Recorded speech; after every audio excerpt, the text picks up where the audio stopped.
Vous commencez à vous rendre compte que vous allez beaucoup utiliser cette page d'accueil dans Windows 8, puisque dès que vous allez vouloir passer d'une application à une autre, vous allez utiliser ce menu démarrer.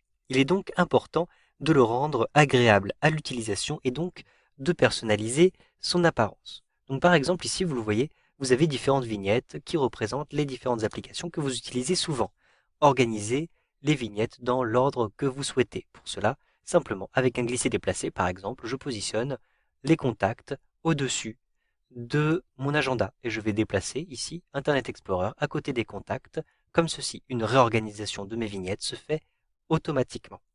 Vous pouvez aussi modifier la taille de vos vignettes. Par exemple, je souhaite pour l'application météo avoir une taille de vignette différente. J'effectue un clic droit sur l'application météo et je retrouve le volet qui se trouve en bas.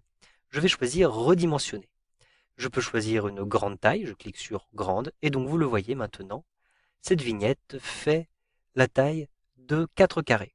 Avec un clic droit, je peux choisir de redimensionner à nouveau. La taille large donc me permet d'avoir une vignette en largeur. Avec un clic droit, je peux choisir de redimensionner pour avoir la taille d'un carré. Il s'agit de la taille moyenne.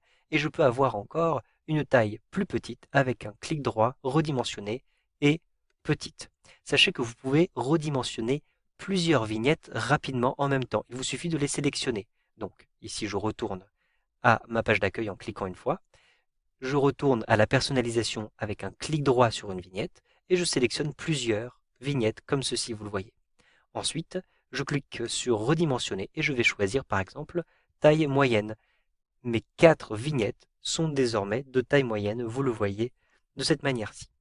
Lorsque vous êtes en train de personnaliser comme ceci vos vignettes, sachez que vous avez la possibilité de renommer vos groupes. Vous avez ici nommé le groupe. Je clique à cet endroit-ci et je vais par exemple appeler ce groupe outils quotidien, comme ceci donc avec le clavier. Ensuite, je clique en dehors pour valider le nom de ce groupe. Enfin, vous pouvez choisir les motifs et les couleurs d'arrière-plan de votre page d'accueil. Pour cela, je vais cliquer pour quitter la personnalisation de la page d'accueil. Je clique ensuite tout en haut à droite, je positionne le curseur de la souris tout en haut à droite ou bien tout en bas à droite pour retrouver la barre des outils. Ensuite, je retrouve les paramètres. Je clique ici sur paramètres et j'ai ici un lien qui s'appelle personnaliser. Je clique dessus. J'ai ici, vous le voyez, différents motifs qui me sont proposés. Par exemple, si je clique sur ce motif-ci, il sera directement appliqué.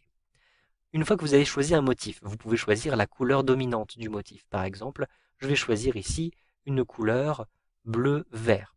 Je choisis ensuite la luminosité de cette couleur. Par exemple, ici une couleur lumineuse.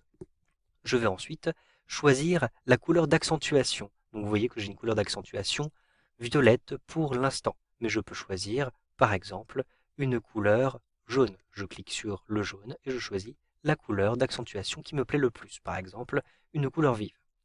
Une fois que vous avez fait votre choix, cliquez en dehors, comme ceci, du volet pour retourner à votre page d'accueil.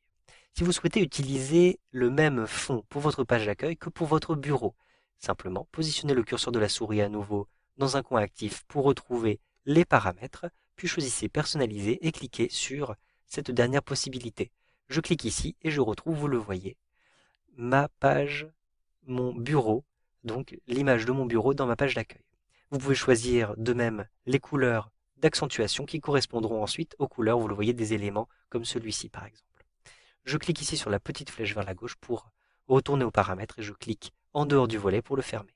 Si maintenant je bascule rapidement du bureau au menu démarrer, je clique ici sur le bureau. Vous le voyez, j'ai une continuité qui est faite entre la page d'accueil et le bureau. Cela vous permet de retrouver comme ceci un menu démarrer qui vous donne l'impression de moins sortir de votre bureau en réalité. Vous savez donc maintenant comment personnaliser votre menu démarrer avec Windows 8.